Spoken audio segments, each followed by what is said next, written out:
Welcome to the AI-powered reader, your shortcut to unlocking the world's best books. Get ready to absorb key insights, understand core concepts, and expand your knowledge all in a fraction of the time. Let's dive in. Today, we're exploring the creative act, a way of being, the profound new work from legendary producer Rick Rubin. This isn't a typical how-to guide. Instead, Rubin presents a philosophical meditation on creativity as a fundamental aspect of being human, a birthright for everyone.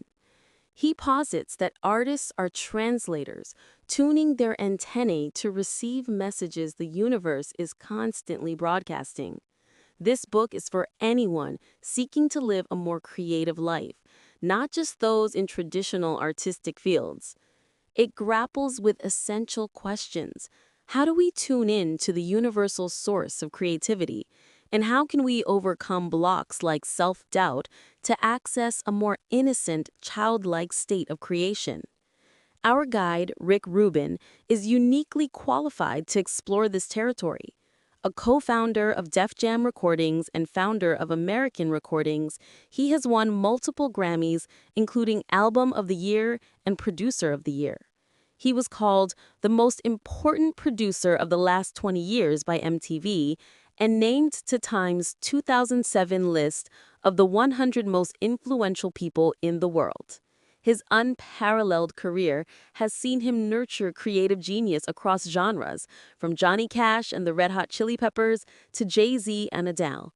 Understanding his philosophy isn't just inspiring, it provides a strategic framework for tuning into the universal source of creativity and producing truly resonant work.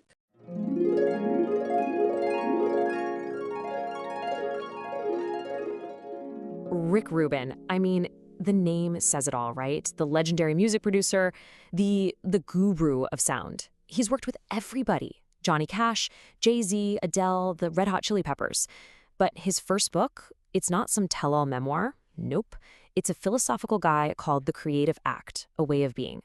So what can a guy like that really teach us about creativity? Well, let's dive in and unpack his philosophy. Right off the bat, the book hits you with this quote. And honestly, it sets the tone for everything that follows. This is not your typical how-to guide. What Rubin's getting at here is that creativity isn't something you do, it's a state you live in. It's a whole way of being in the world. All right, so here's our game plan for digging into this book. We're going to start with the legend himself, Rick Rubin. Then we'll get into what he actually means by a guide to being and boil it all down to 3 key ideas. After that, we'll look at why this philosophy hits home for so many people. And finally, we'll tackle the big one. Does the guru actually practice what he preaches? Let's get to it.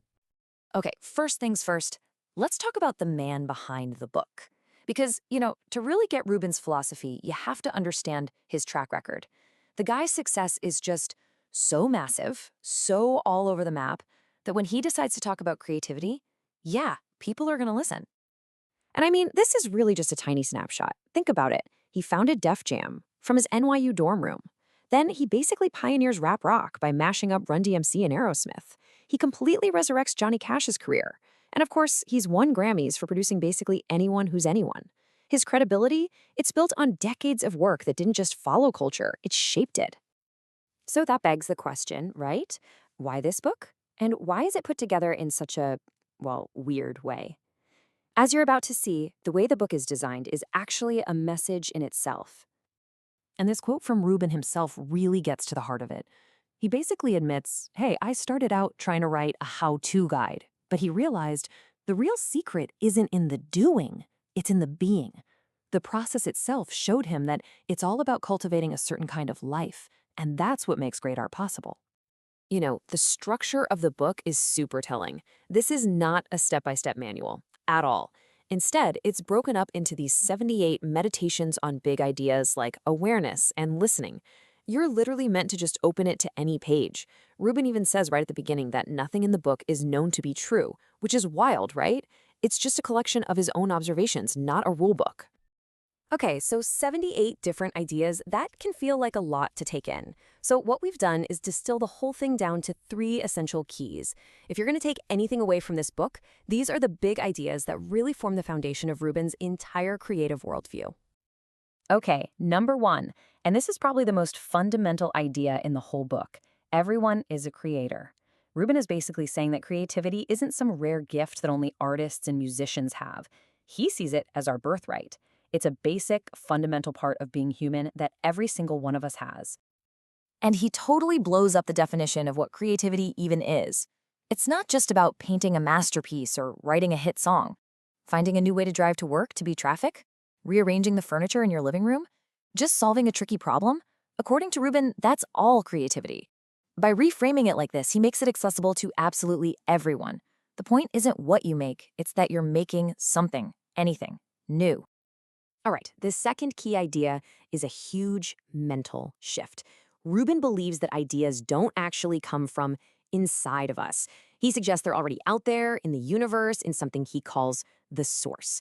Now, this completely flips the script on what an artist's job is. You're not supposed to be this generator forcing ideas out of thin air. Instead, your job is to become like a really sensitive antenna, just tuning into the signals the universe is already sending out. And if you think about it, that's such a liberating idea, isn't it? It takes all the pressure off. You don't have to come up with something brilliant from scratch.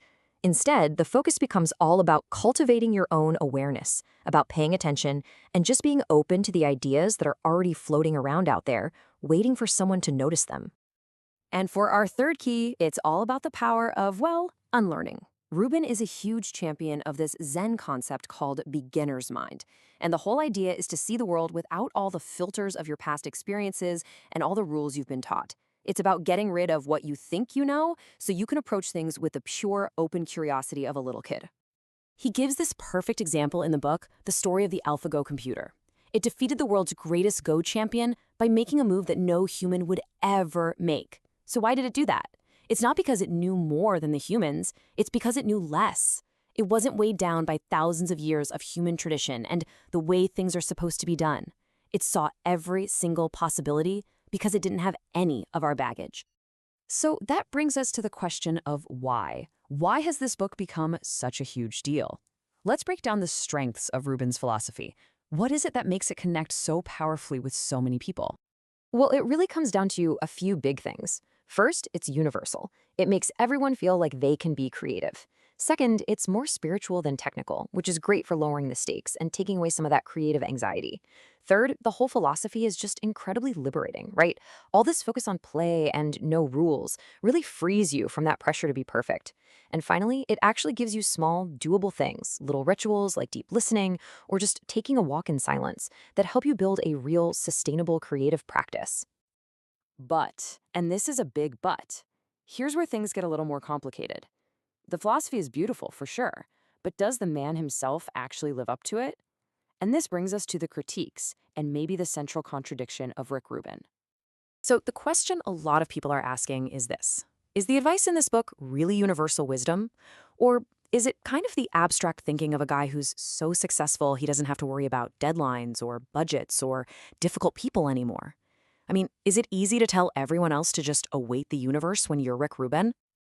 And this is where you see a direct clash. The book preaches this idea of deep presence, of really listening. But then you hear from some artists who've worked with him and they tell a completely different story. He writes about being a clear channel, but some musicians claim he was barely even in the studio.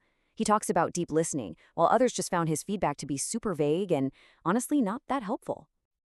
I mean, it doesn't get much more blunt than this quote from Corey Taylor of Slipknot. For a guy who's built his entire philosophy on being present, on being a conduit for the creative energy in the room, well, the accusation that he just wasn't fucking there is a pretty powerful counterpoint. And this quote from Geezer Butler of Black Sabbath really drives that same feeling home. It points to a production style that, yeah, some people might see as minimalist and Zen-like, but others just see as unhelpful and detached. And that's really the core tension here, right? Where do you draw the line between being a hands-off guru and just being an absent producer? So in the end, we're left with this big question.